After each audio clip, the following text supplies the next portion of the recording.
Once again from Reese Pfeiffer Hall, it's another exciting episode of the Alabama Frozen Hour. Light on the host today, but we'll get to preview all of the brackets for the Alabama teams that are in College Hockey South.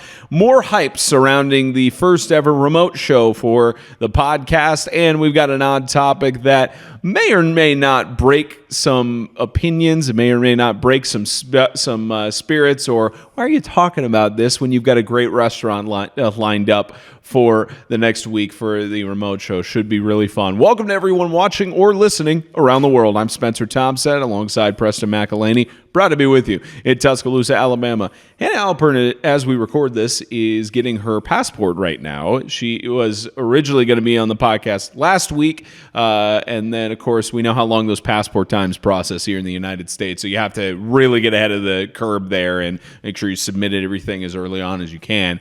And unfortunately, she won't be with us for the remote show on Monday night, which we'd love to have her, but she's got scheduling conflicts, so we'll get her on the podcast at some point. It's just been a unfortunate scheduling events. Kate Aitchison will make her spring semester debut for the podcast on Monday for the remote show, as she has a class during our regular recording times here on Tuesday afternoons. And as well as Will Morrow is out. He had another scheduling conflict, so we tried to get a guest on today. It's a weird time on Tuesday afternoon, even though it's available for the majority of us to be able to do the podcast. But Preston and I, much like the game broadcast, we are by ourselves. You getting irritated at me at this point? Nah. Fair enough. Fair enough. I'm glad at least we've established that. We've heard that. But Preston alongside, as we'll get to preview all of the tournaments. There are a lot of answers and question marks that were tied up. We were talking about this during the South Carolina series this past weekend, or 2 weekends ago, I should say.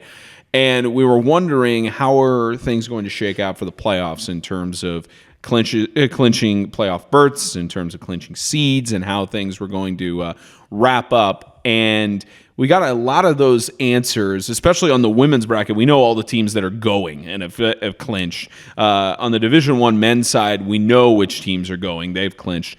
We're not talking about the Division II scene for College Hockey South because we don't have any Alabama teams that are participating in it, so it doesn't really make any sense for us to kind of highlight those. But for Division III, though I will say, shout out to my alma mater, Middle Tennessee State University, for clinching a playoff berth in the Division II bracket. So that's the only mention you'll get of that on there.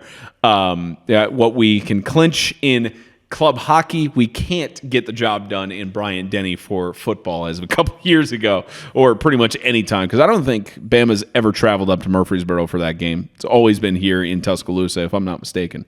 I'm sure it has. I mean, maybe many decades ago, like back when it was more common to go on the road for those little games. Oh, sure.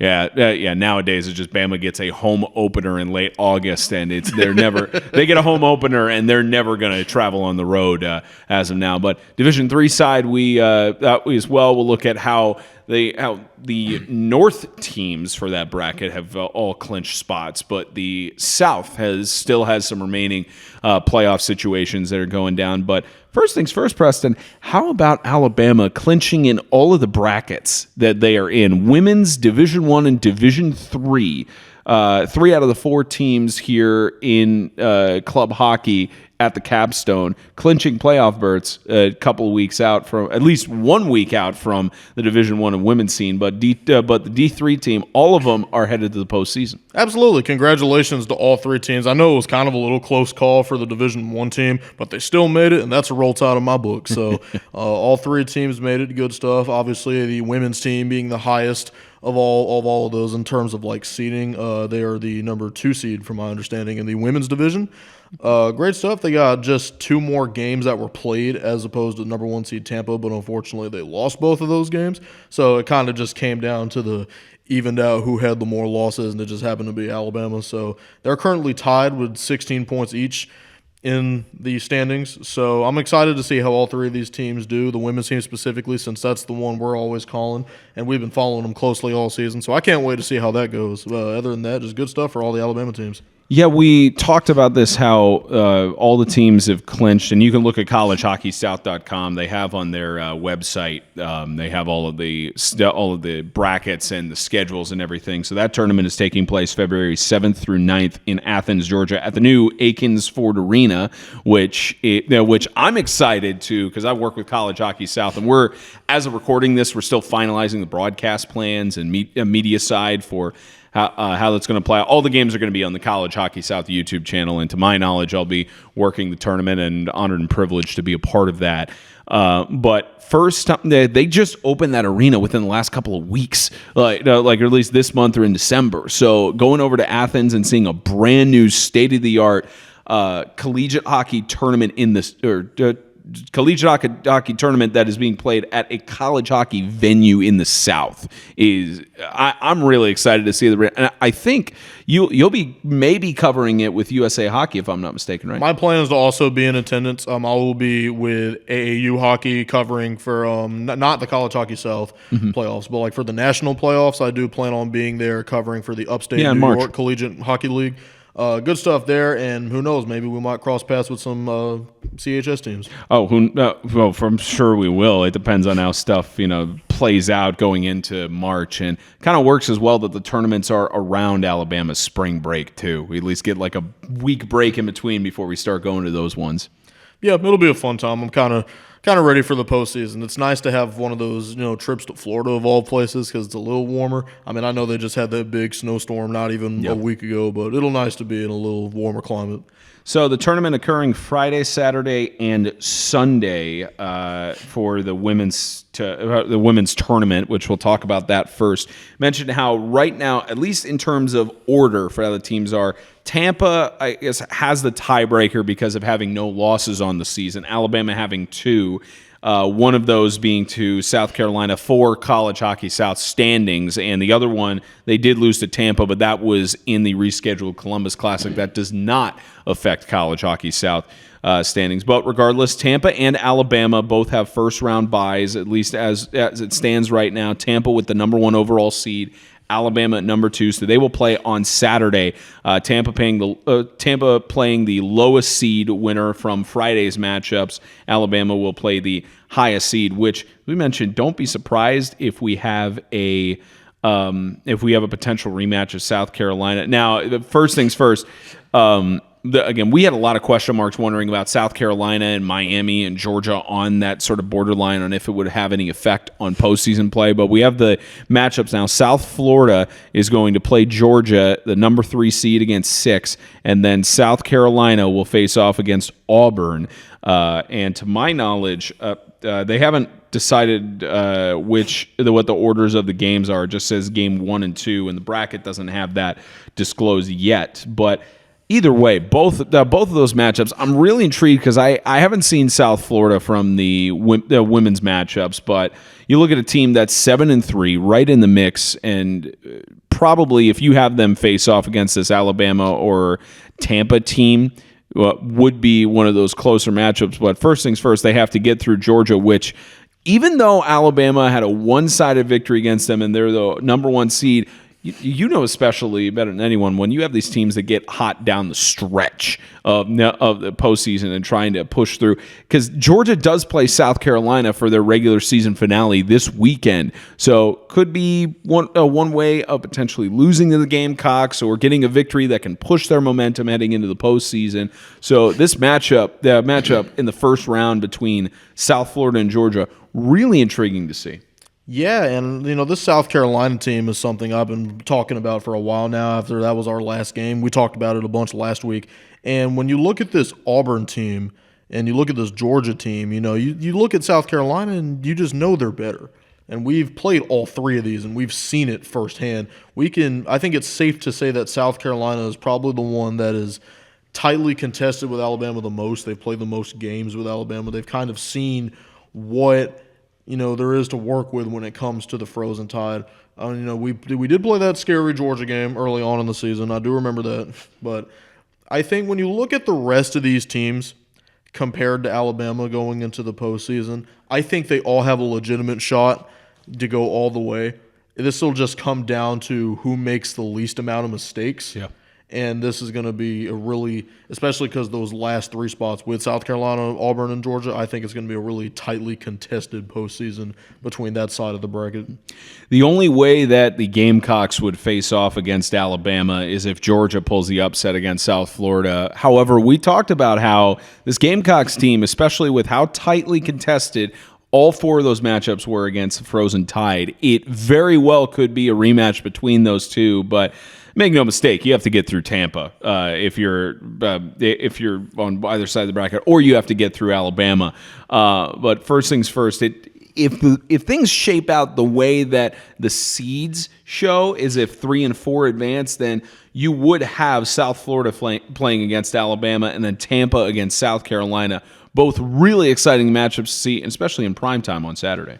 Yeah, and I think you look at the top of the bracket, you got Tampa, Alabama, South Florida. These are all teams that were able to get over that 5-win hump. They are teams that show a lot of consistency. They are teams that kind of go into their games with a really headstrong mentality. I know Tampa especially, because they're not intimidated by no one. They look at the games and they see, okay, this might be an easy win for us, or they might suffer a little bit from road traveling, and then it's like, okay, but we got this team in game 2, or for whatever it may be. Alabama's had to deal with that this season, and I'm sure South Florida has too. And then you look at Tampa, who has 8 games in total, and you wonder, they might have gotten the first seed in because they have no losses, but will having more games under their belt provide for a better experience with teams like Alabama and South Florida? Will they have more confidence going in because they have more experience? Those are things to kind of look forward to when you're looking at teams like Tampa. So maybe, that lack of games played might come out and bite them in the long run. It's one of those things you just never know until you watch.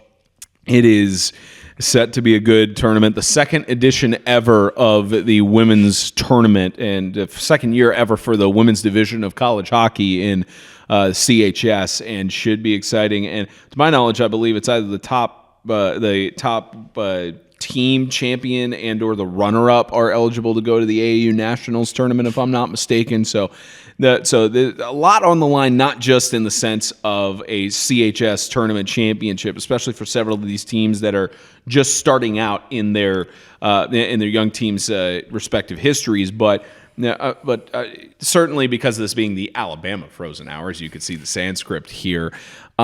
This is a historical run that we've seen thus far from the Crimson Tide, and it's continuing to build momentum. It's continuing to progress to what the team has said from day one. Goal is a national championship. They got to first get through this gauntlet of the College Hockey South Tournament, and they give themselves a little bit of relief because they have a first-round bye. And I also wonder, and I think I've talked to the coaches. They haven't made any decision on this yet, but I wonder if it's advantageous for them to still go out to Athens for that first tournament day to see who they're going to play and see what the first round matchups are. Not sure you can watch them on YouTube, but there's certainly, as we know, there's a big difference between watching games in person than on YouTube. But I wonder, even with this first round bye, if they travel out on Thursday so they can give themselves time to adjust to not necessarily a time zone because it's only an hour further because of Eastern time, but adjust to the environment, get themselves prepared, and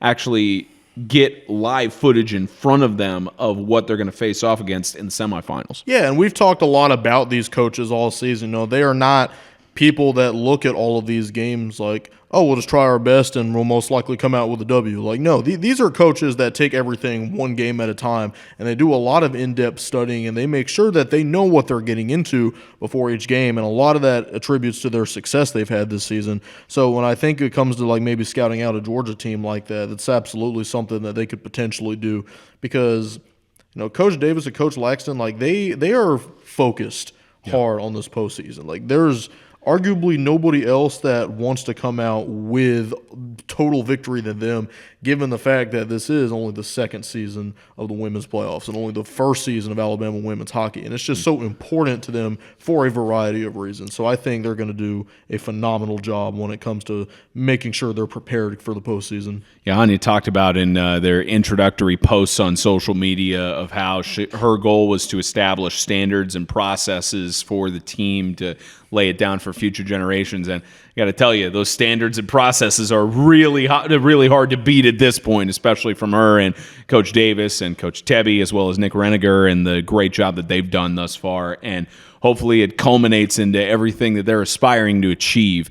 And we've talked about this on several episodes as well, about how you feel that there may not be a team in AAU that could really beat this Alabama Frozen Tide team, but it's one of those that we'll have to see how it plays out. But that's the women's tournament that'll happen Friday, February 7th through Sunday, February 9th, and all those games will be on the College Hockey South YouTube page. Let's move on to the Division I men's bracket, which is happening that same weekend and on the same rink, so it's going to be hockey frenzy with back-to-back-to-back games every single day, and should be a lot of fun to watch those matchups. But for Division I, all of the seeds look like they have been clinched, as well as you have the tiebreakers that have seemed to be set on the Division I men's bracket. So we'll break it down for you, and this is also on the College Hockey South website for you to look at as well. Georgia has clinched the number 1 overall seed with 22 points right now. They get a first-round bye. So do the Volunteers of Tennessee in the number 2 seed slot with 19 points at a record of 9-2. There was a tie in the amount of wins between Tampa and South Carolina at 6 and 14 points, but based on the I believe the losses record as well as overtime loss, that Tampa only has 2 losses and 1 loss in overtime, as well as 1 tie that they ended their games with. They end the season at 14 points and have the tiebreaker over South Carolina to get the number 3 seed and to give the Gamecocks number 4. But as we mentioned, Alabama has clinched the final playoff spot there over Auburn. There are only 7 teams in the Division I bracket. So with that, Tampa will face off against Alabama in the first round on Friday, February 7th, and the other quarterfinal will be between South Carolina and Florida. I tell you, this is one of those tournaments you could look at it one of 2 ways, because yes, Alabama is resting at 1 win, 7 losses, 1 tie, and 1 overtime loss and only 4 points. You can look at it as, well, they just kind of got into the postseason because Auburn only had 1 win with 2 points, and the Auburn Tigers have not really been up to their standard in the men's bracket. However, you could also look at this as a new rebirth, because postseason it's 0-0-0. No wins, no losses, no ties. None of that matters, as it's all thrown out the door. So this could be, as much as Tampa has been good during the season, Alabama could potentially make a run for their own in that Division I men's bracket. Yeah, and I think Alabama was gifted a very great opportunity here, because now they're kind of going into the postseason with something to prove, because what you have here is an Alabama team and a Florida team that have both made the playoffs with losing records, which is kind of an extra motivation to want to take the whole thing home, especially for Alabama with just that 1 win, because now you're looking at it and it's like, oh, well, we've been laughed at all season, so what if we just go in there and win the trophy? That'd be crazy, wouldn't it be? So I think that's definitely one of the big things that's on the mind of Alabama. I definitely think the team and the coaches are grateful to make it this far.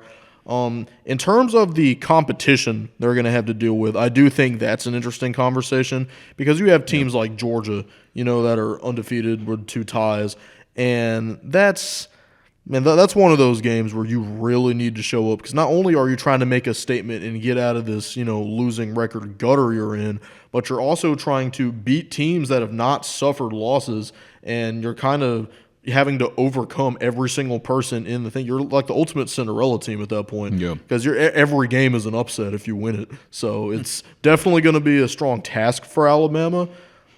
As to whether or not I think they got it in the bag, like Spencer said, it's a complete reset. I think whoever wants it more is going to get it, and I see no reason to believe why Alabama can't get it. And we'll certainly, with the remote show, we'll get to, Theodore Fernandez will be joining us, who is currently the interim play-by-play voice for the ACHA and AAU, or the team that plays in Division I College Hockey South. We were talking about this before the show and trying to understand the different acronyms and how confusing some of these things can be. So it is the AAU team for Alabama, and the men's team. They play in Division I of College Hockey South. There's also the ACHA team, which is Madison Radke, who's the GM for the AAU team. So shout out to her on giving the clarification. In essence, CHS is kind of the SEC when it comes to the hockey equivalent, and ACHA or AAU is, let me make sure I don't misquote her on here because I probably will. There we go. CHS is equivalent to the SEC, where AAU is like the NCAA in terms of the regulating body on that. So shout out to Madison Radke, who hopefully we'll be able to talk to her on the remote show on Monday as well. But in terms of this Alabama team that's in the College Hockey South Division I standings, that's the AAU team. And anyways, going back to what I was talking about with Theodore Fernandez is the voice that both the ACHA and the AAU men's teams, and he'll be joining us on the remote show on Monday and getting to talk with them to get insights heading into the postseason. I'm really interested to see how their mindset is as they head into this tournament. Again, like you said, as a 6 seed and kind of an extra motivation as a losing team. And another interesting note that stands out to me, both the Division I and women's teams are participating this weekend in the tournament. 4 of the teams on both brackets have both men's and women's teams. It's Georgia, South Carolina, Tampa, and Alabama. Tennessee and Florida are Division I newcomers on this tournament. So, especially for Florida with having a losing record getting into the tournament, how about the Volunteers getting back into the postseason?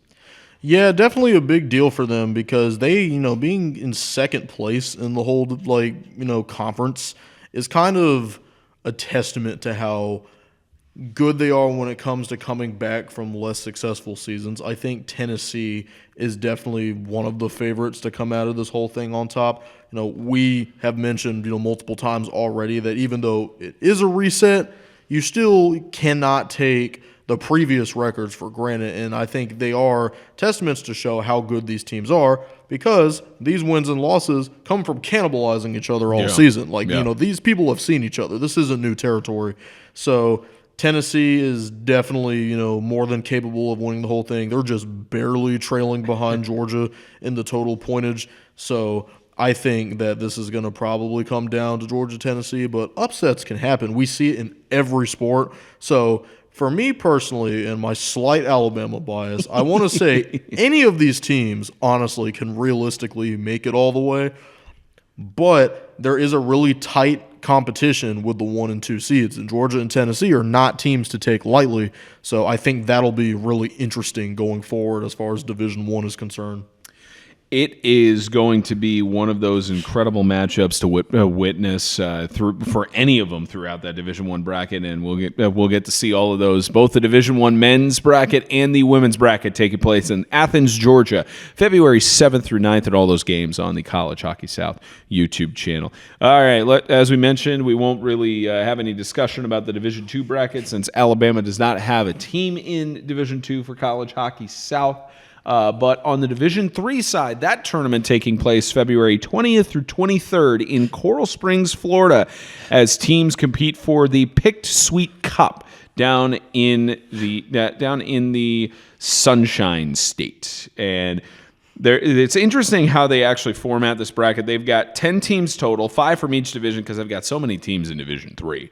And they've got the top 5 teams from the North and South divisions for Division III qualify. But they also have Thursday 2 play-in games that determine who will get into actually get into the bracket. And so right now they've got the North teams have already clinched, including Alabama took up that final slot in the North. You've got, as it stands right now, in order of 1 through 5 in the North, South Carolina clinched number 1 overall seed. They don't have to be in that play-in game on Thursday. Same situation for the number 2 seed in the North in Tennessee, as well as number 3 Kennesaw State and but that's at least for the top 3 seeds. But Georgia, they did clinch a playoff berth, but they have to participate in the play-in game where they will face off against to be determined, and we'll get to that. So in the South, only 2 teams have clinched playoff berths in the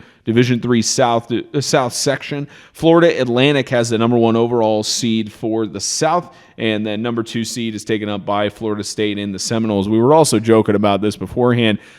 Pretty much the South is all Florida teams. In Division III, there's just so many teams from Florida in this section. Yeah, I'm going to assume that Embry-Riddle and Rollins College are both also in Florida. Those are the only 2 without Florida in the name, aside from Miami, which we do know is in Florida. So I guess it's just safe to assume that entire division is in Florida. So. Yeah, there's a lot of teams that are down in that section of the country. And right now, Florida Atlantic and Florida State are the only 2 teams that have clinched playoff berths right now. As it stands, if the season were to end today, Florida, the Gators from Gainesville hold the number 3 seed. Number 4 seed is Florida Tech, and then South Florida is at the 5 seed. And if that were to play out the way it is, Alabama would face off against Florida Tech in one of the play-in games on Thursday, February 20th, and South Florida would collide with Georgia in that play-in game as well. And Alabama, if they win against Florida Tech, they would face off against South Carolina in the quarterfinal matchup. And when I look at this bracket, I look at a collision of teams from so many different parts of the country and so many different sections, other than the South being so many of them from Florida. But I also commend the Division III men's team for being able to punch their ticket to the playoffs, especially with 6 wins, 5 losses, and 1 tie to get to 13 points, just to barely beat out Austin Peay State University for that playoff spot. So the Alabama Frozen Tide for the Division III men's scene, somehow, some way, they managed to find a way. So yes, first quick detour. I can confirm now all of the South schools are from Florida. I was about to ask if you were going to look that up. Yes, I just did. You got one from Dayton Beach, and we have one from Winter Park. So yes, they are both from Florida. But back to the topic. Yes. Yeah, this is a really interesting case for Alabama because unlike D1, this is not a circumstance of format where it's like they made it in because they need X number of teams in and they just barely met the criteria. This is kind of a Alabama team that did have to fight their way in to ensure that a team like Austin Peay did not make it in, just barely getting over and clinching that last spot for the North Division. Similar to D1, you have 2 clear-cut teams that are just on a warpath of dominance, and then everyone else is kind of in a similar position of trying to get to that, S tier of power. So I think, this will be one of those circumstances where Alabama has to kind of play the role of a dark horse. And I think, when we say that about D1, it kind of feels like, okay, they're the Cinderella. I don't know about dark horse. Yeah. Definitely the Cinderella.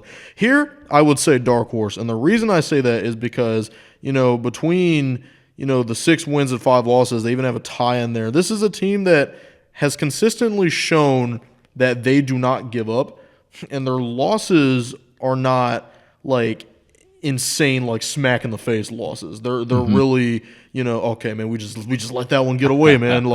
So this will be one of those teams where if they make a minimal amount of mistakes and their defense really shows up, they have a solid shot realistically.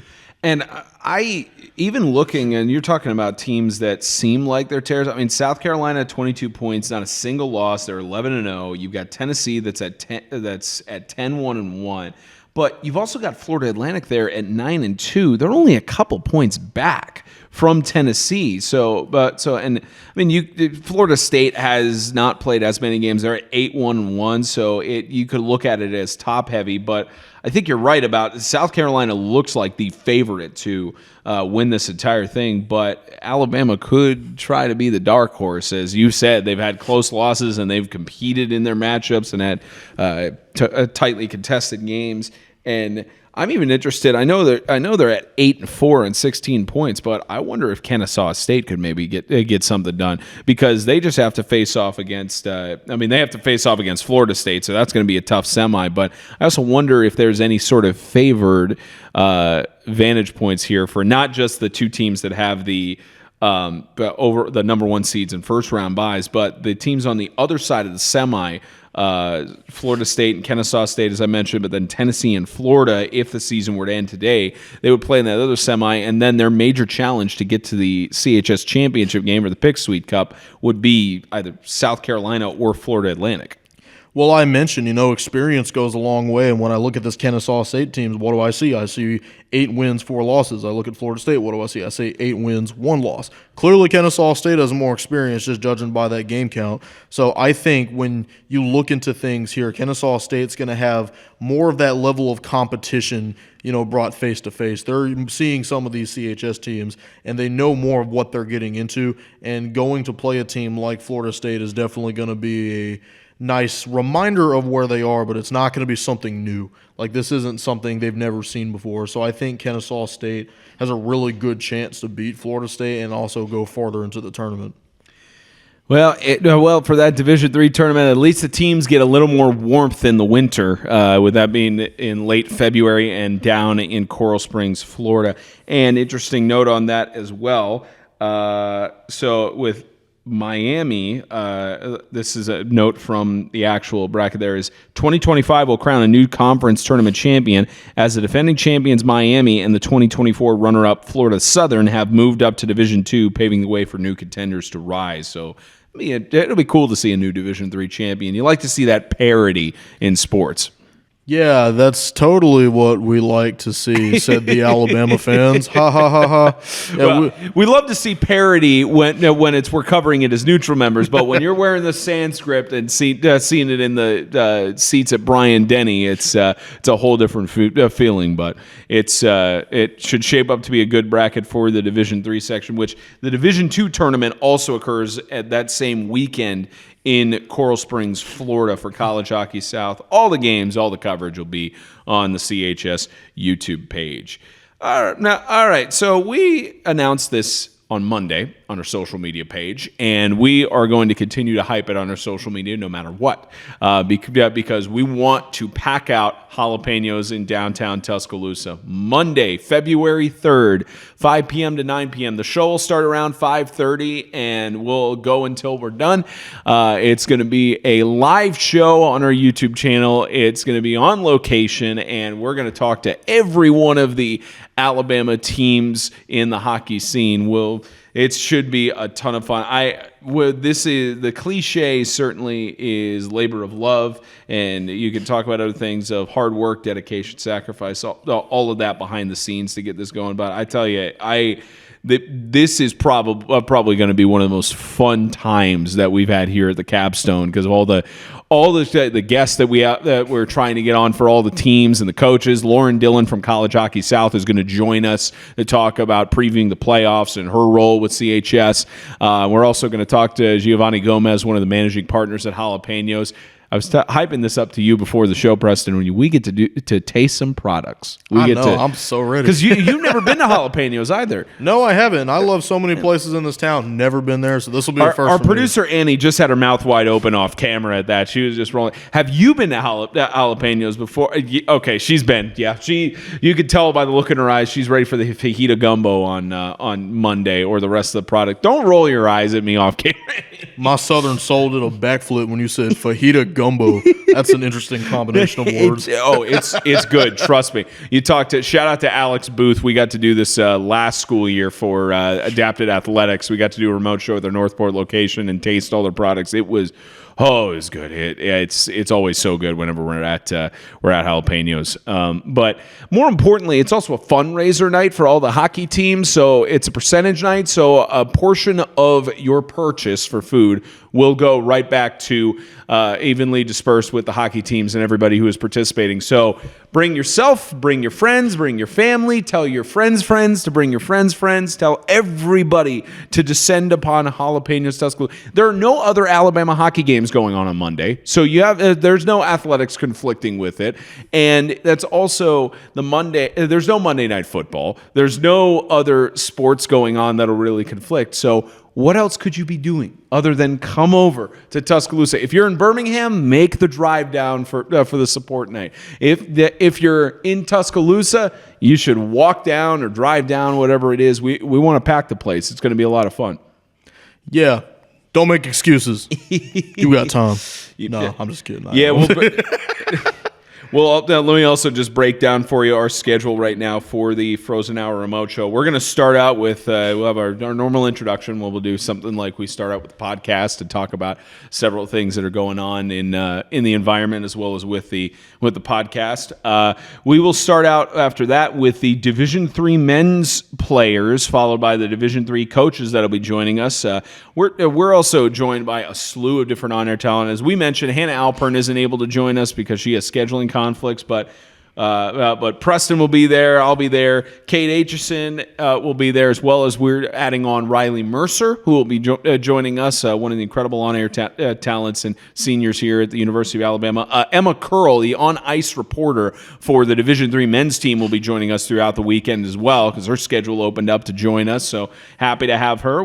We mentioned also Theodore Fernandez is joining us, who is the lead voice currently for the ACHA and AAU Division I men's ice hockey teams. And Will Morrow, our other counterpart and co-host, will be joining us as well for that.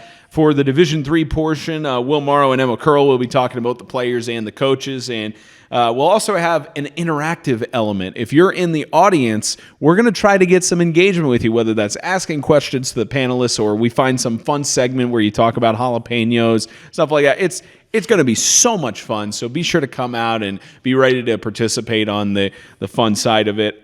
Division III players will be first. Then we're followed by the AAU D1 players and coaches. Theodore and Riley will tee you guys up for that. Kate Aitchison and I will be talking to Lauren Dillon from College Hockey South while Emma Curl goes around and tries to get fan engagement and or questions during her segment. And then Preston and I will get to talk to the women's players. We actually... I did get the player names. So, Savannah, I apologize if I am saying this before it goes on social media, but you got 2 days when the podcast happens. But Kate Saber, the newest assistant captain for the team, will be joining us, and Claire Carson, the newest president of the Women's Hockey Club.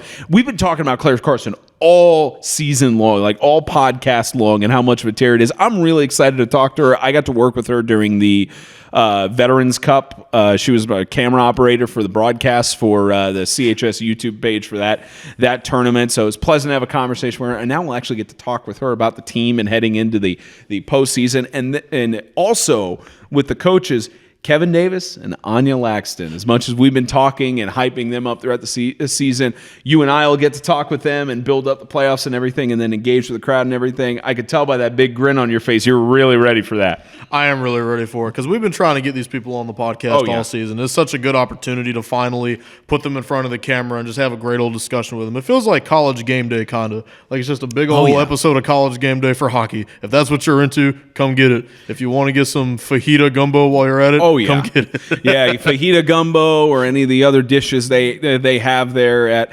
Jalapenos, it'll all be very satisfying. If anyone remembers SpongeBob, good for your soul. It's not necessarily the good for you, but good for your soul.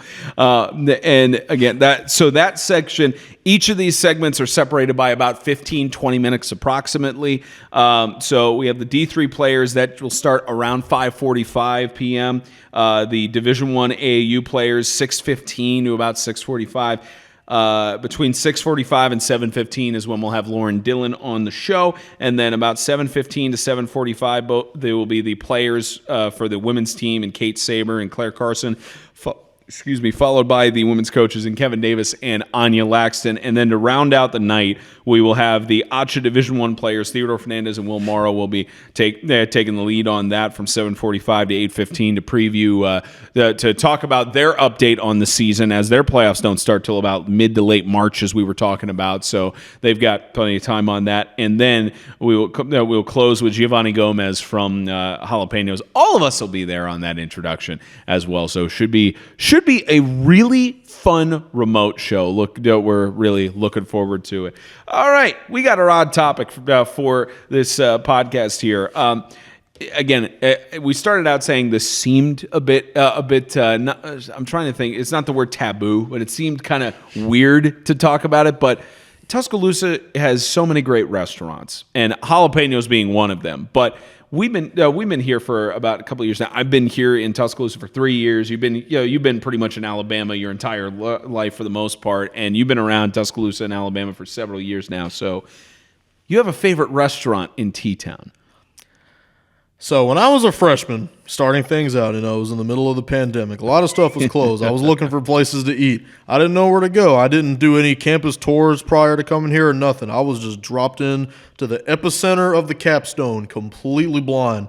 And I was just wandering around till I found a place. And my nose led me to a little place on the corner of Bryant-Denny Stadium. That place is called Ramajamas. Everyone's heard of it. One of the best places in Tuscaloosa. I still need to go. I've heard great things. Breakfast, boom. Ramajamas burger, boom. It's all amazing. You got great support staff. You got great food, great atmosphere. It's very decorative. If you want to see a lot of Alabama's history, there's a lot in there. Yeah, I think they just recently put in some hockey stuff in there too. Oh, nice. So yeah, if you want to see some Alabama representation of any sport ever, go to Ramajamas. They were featured on ESPN's Taste of the Town on a few occasions. Absolutely great stuff. I'll never forget former owner Gary, who used to be there. He also was the creator of the Houndstooth bars before he opened up Ramajamas. Awesome guy. He recently sold it to Michael, who's now the owner. So shout out to Michael. Shout out to Ramajamas. I used to play live music there. Sorry I don't anymore. I'm kind of doing a lot now. But yeah, so roll tide, go to Ramajamas, best place in T-Town. Maybe your mind will change when you go to Jalapenos on Monday and taste that fajita gumbo and some of the other dishes. It might, but I will say I have not been to Ramajamas yet. I definitely, it is on the list before I graduate this May to go there, and I've heard so many great things, especially their breakfast is what's really been hyped up to me. So I have not been there, but it's also amazing because we're here in Reese Pfeiffer Hall. It's just on the other side of the stadium, and I know their hours are a little bit more earlier in the day, like usually like 7 to 5 or 7 to 3, something like that. But I've heard really great things about that place, and I'll have to go at some point. That might be one of the Preston and Spencer ventures. Like once the season is over, we might head over there or something. So yeah, it's our version of Taste of the Town, except we call it Bite of the Village or something because you can't get sued for saying Taste of the Town. I don't know. We'll call it the Alabama. I'm trying to think of a synonym for bite that starts with an A. Alabama Appetite Hour. Book it. Yes, absolutely. Alabama Frozen Hour, eat something.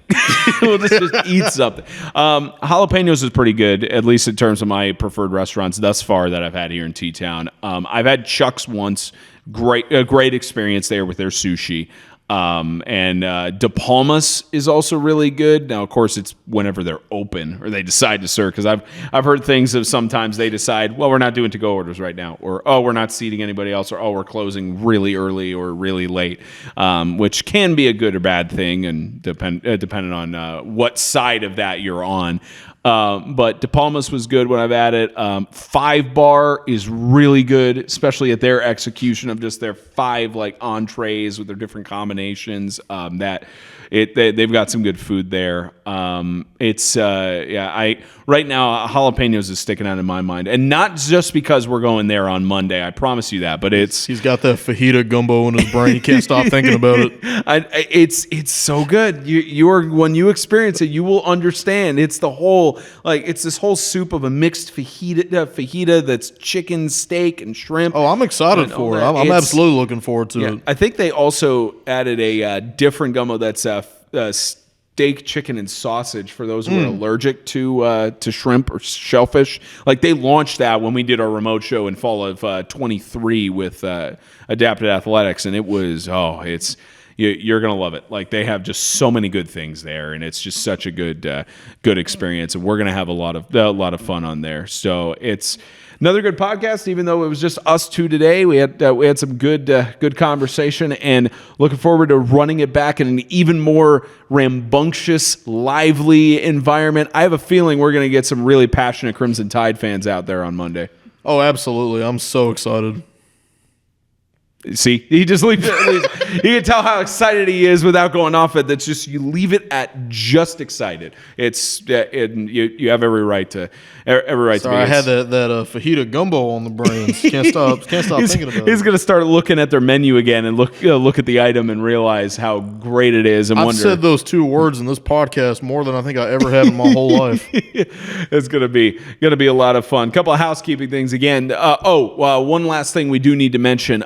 This Saturday, the women's team will be playing the Alabama Yellowhammer men's team. It was originally going to be a red on white scrimmage.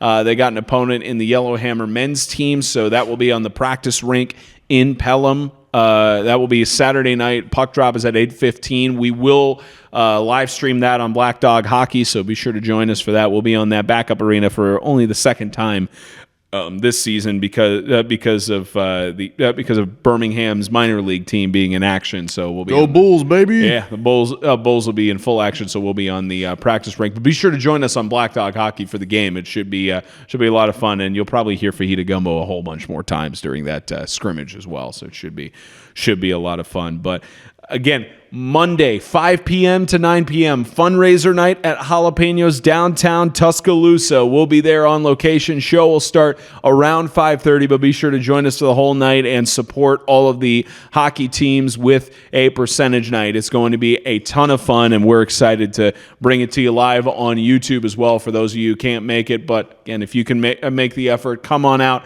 and support all of the hockey teams. But that's going to wrap it up for this week's episode of the Alabama Frozen Hour. So Monday is going to be our show. We will not have a regularly recorded show on Tuesday or release on Thursday because of all the chaos of the live show and because of the playoffs being in action like that Friday. We'll be traveling more than likely on Thursday.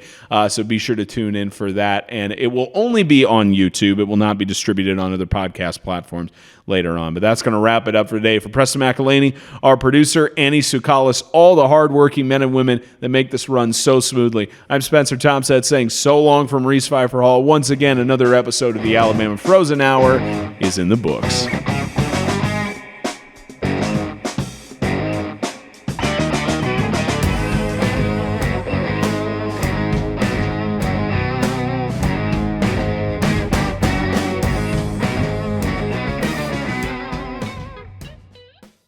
Baba Booey. I had to get it in the last minute.